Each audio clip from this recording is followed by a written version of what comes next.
Hello and welcome back. Today I'm still working on the Akaba track. I'm bouncing between songs so that when I do things, when I work with songs, I do something that feels exciting. If it feels boring and difficult, there's probably a reason. So I try to avoid boring and difficult things, perhaps. But today I'm working on. I had this idea for the end section, and the funny thing is, it started off with, and I think this is one of those cool things that you should always be open to, is when you work with an instrument that you're not used to, and it brings out different things. So I don't know if you've listened to Kraftwerk's The Model. It's one of my favorite songs, and at the end there is this like high note on like a string ensemble, or this high synth note that just is up there going Meow! And it sounds amazing. So there's this, in this track there's this like second chorus or something like that, where which is the actual chorus line. Life is what you make it to be, I think it is. Anyways, and I wanted to do the same thing, steal that from Kraftwerk. And up here I've got the shelf of different string synths. I've got the Orchestron there, and I've got the ARP string ensemble there. I've got the Omni 2 up there, and I think over here I've got Logan string ensemble and stuff like that, which is wonderful and great. But it would be, and this might seem kind of odd, that when I have these keyboards that people generally want, I avoid using them. And that is because I avoid using them. I think you can work with cliches and do all of that at the right moment. So you know when you're employing a cliche and when you're just being lazy. Plus, if it makes me smile when I'm recording it, it's probably a good thing. So, as I'm unpacking all my cases and everything from the old studio, I'm finding that I apparently during my drug years, I bought a lot of cheap Casio keyboards so that I could use them later on in my Christian years. Born again. Anyways, so what I'm doing now is that I'm using another one of these little great guys, and this is the Casio SA-5, and I did the high string thing, but then I realized that there was a sound effect section in there, and if I take off all of the crazy effects and everything, you can hear what it sounds like if I do it like this.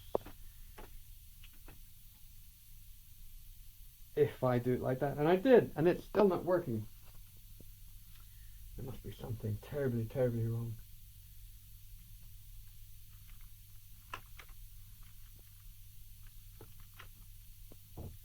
Why isn't this working? It makes me very, very sad.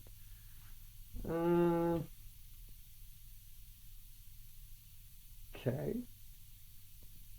That's odd. There's two ways of doing this. I don't know which one is the best from a...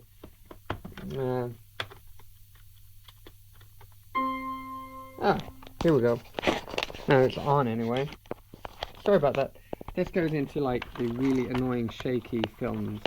How great this is, because of the fact that I'm replugging it, you can get a good close-up on the logo and everything.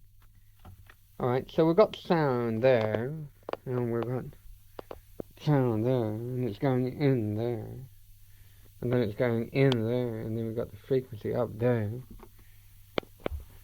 And then it's going in here. Sorry about this. I mean, this isn't, no human being should be. And why can't I hear this?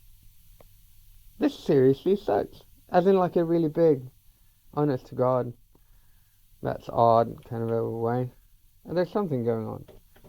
Alright, so this is what I do generally. This is me trying to find out where it all went to craps. But the funny thing is, when I'm doing this on the cable, I can even hear that, which means that there's something else going on. And this is all nice and fun, right? So I have to go in and check. No. Cool. Very. Ah! And we've got. Sorry about that. This is, but it's kind of cool because now I've got to see like a good behind the scenes crapola, right? I think it all. Oh,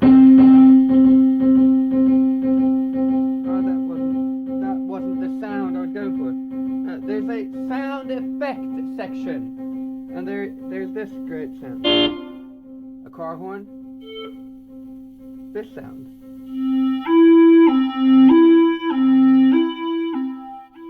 Which is supposed to be a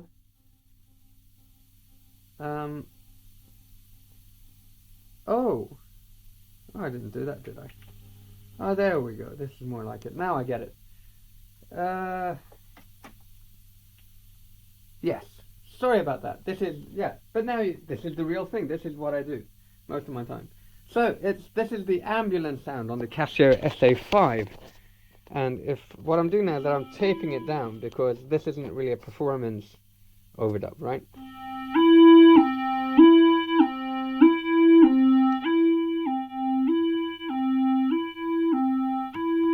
And then if I get the fuck, what was that all about?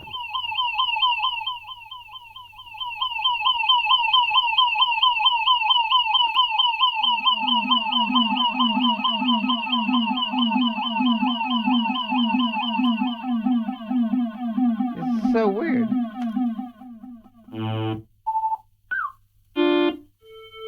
This is the one. Come on.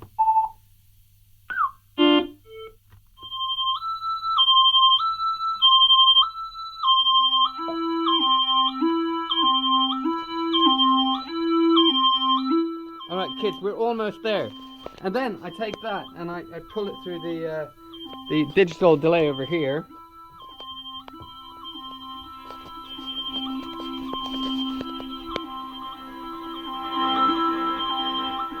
And then it's going through the MS-20 filter on the modular.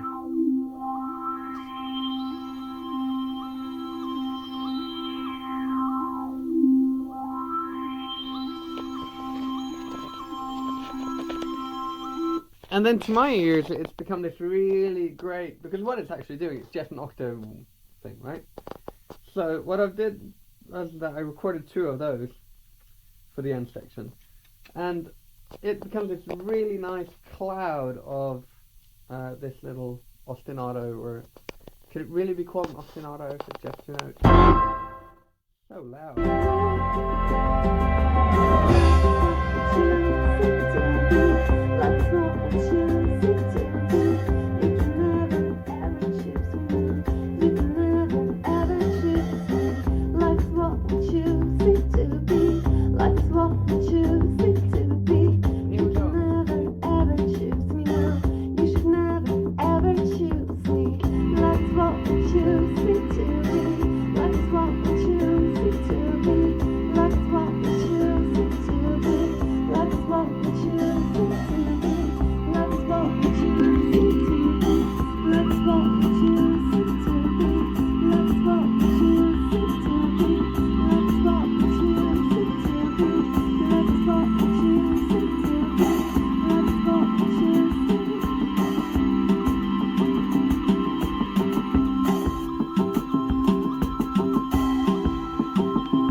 See what I mean? I'm really sorry about all the troubleshooting thing there.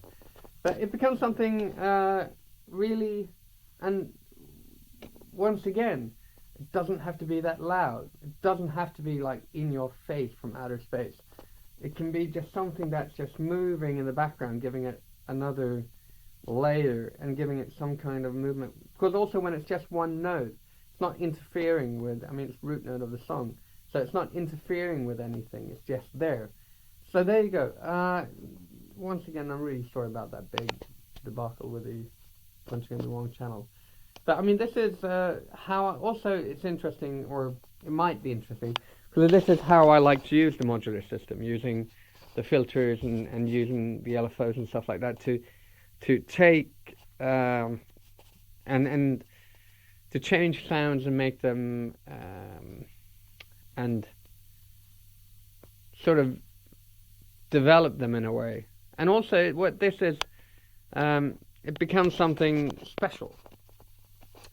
And I could have, once again, I could have easily used one of these other synthesizers to do it with, but by using the Casio SA-5, it becomes like a